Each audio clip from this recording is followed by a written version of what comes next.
Yo, so y'all know I love One Piece, right? And I've been part of the fandom for a little while now, so I've seen a lot of takes that I'd call trash. So I've decided I'm gonna add fuel to the fire. And yes, before you ask, I believe all the things I'm gonna say in this video. Be ready to get mad. Let's start off with the simplest thing. It's like, come on, bro. Shanks beats Mihawk, bro. We all know this. I don't know how you've read One Piece up to this point and actually genuinely believe that Mihawk is stronger than Shanks. Like the dumbass one arm argument. If you believe that, you're genuinely saying that you think Romance Dawn Shanks is stronger than Shanks right now, which is just like, that's ridiculous in and of itself. And to me, there's a reason why every time they show Mihawk, they say he has the strongest sword skills, or his sword skills are better than. Why they don't just say the nigga stronger? Why do you think Oda's not saying that ever? Use your common sense. And honestly, Mihawk is the most overrated character in the series power scaling wise. There are people that genuinely believe that Mihawk is top 1 in the verse. What the fuck? Matter of fact, there are people that believe that Mihawk is stronger than Whitebeard. Like we didn't all watch Marineford. For you to think that Mihawk is top 1 means that you genuinely believe that Zoro's final opponent is going to be stronger than Luffy's final opponent. Is it crack? No, there's no way that Oda does that. And while we talking about overrated characters, I got another overrated character to talk about. But this one's not about power scaling, it's more about their character. Senor Pink. Niggas took one good backstory with Senor Pink and started calling him one of the best villains in One Piece, one of the best characters. They use him every time to show how deep One Piece is. That nigga is not all that. He had one nice little backstory. It wasn't even the best backstory in that arc. It wasn't even the second best backstory in that arc. So I don't know why everybody hyped that shit up like it's the best shit in the world. But Senor Pink is just an average villain, bro. I'm sorry. He's an average One Piece villain. Stop talking about him. He's not that.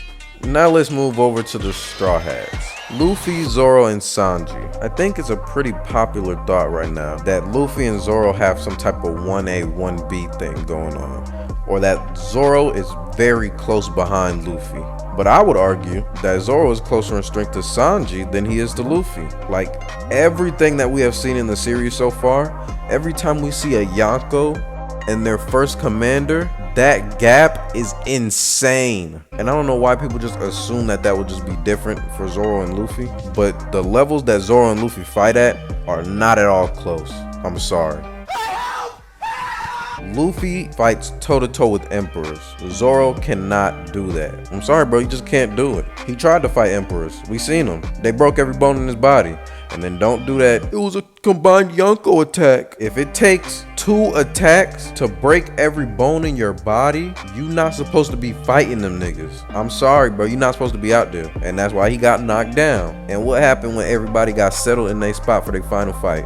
Zoro and Sanji is fighting side by side, and Luffy is on the roof by his fucking self. Because that's how Oda views him. And speaking of Zoro and Wano, I don't think that Oda fumbled Zoro and Wano. I think that's really popular in the fan base right now. To say that Oda did really bad with Zoro's character in Wano, I just think people are looking for the wrong things in Zoro's character. Zoro's never gonna be this character with a deep backstory and all this lore going back to. Zoro is who he is, bro. Stop trying to force this like narrative on him.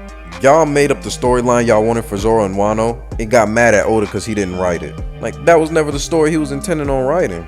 But y'all kept asking him about it. So then he reveals it in the SBS and y'all get mad at him for revealing it in the SBS. I think there was a few things that Oda fumbled in Wano, but I think he did just fine with Zoro for what Zoro's character is. Alright, I'm done talking about Zoro for now. I gotta talk about his bitch ass great granddaddy.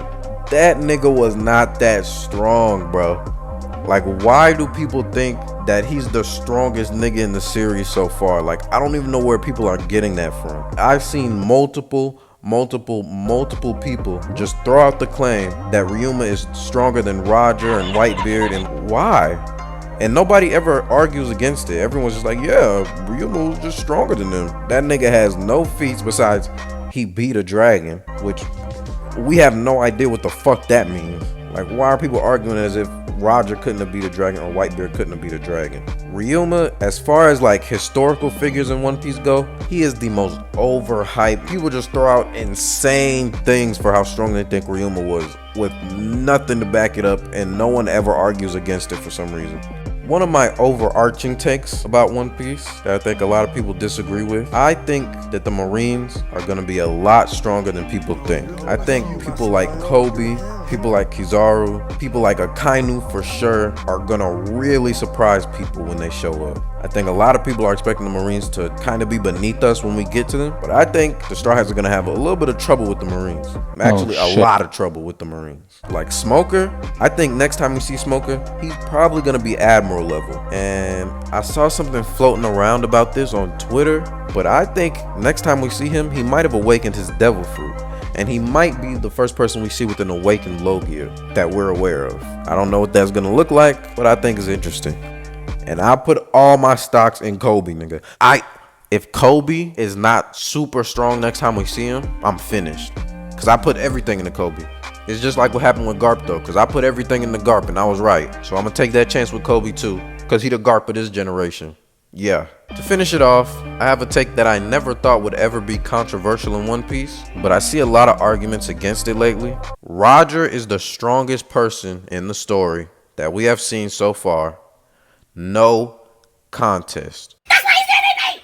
That's why he's the GOAT. The GOAT. People like Whitebeard, people like Odin. I don't even know why he gets thrown in there. Odin is not that strong. Odin is also one of the most overrated characters in One Piece, by the way. People throw out crazy shit like he was gonna beat Kaido and that he was not gonna beat Kaido. I'm sorry to tell y'all, but Kaido would have beat Odin regardless. Especially with the direct parallel with what happened with Odin and what happened with Luffy. Both of those times, Kaido was gonna win regardless. But as goes for Whitebeard, Whitebeard was not stronger than Roger. I'll say he was pretty close. Like, I don't think that Roger would shit on Whitebeard, obviously. But if Roger really wanted to take that nigga out, I think he could take that nigga out. Ryuma, I already talked about Ryuma. Stop talking about him. Don't bring up Ryuma and Roger in the same sentence.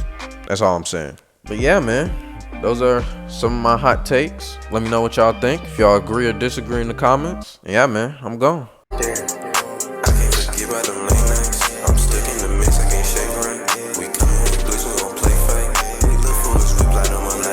I stay out the mix, I can't fuck with you.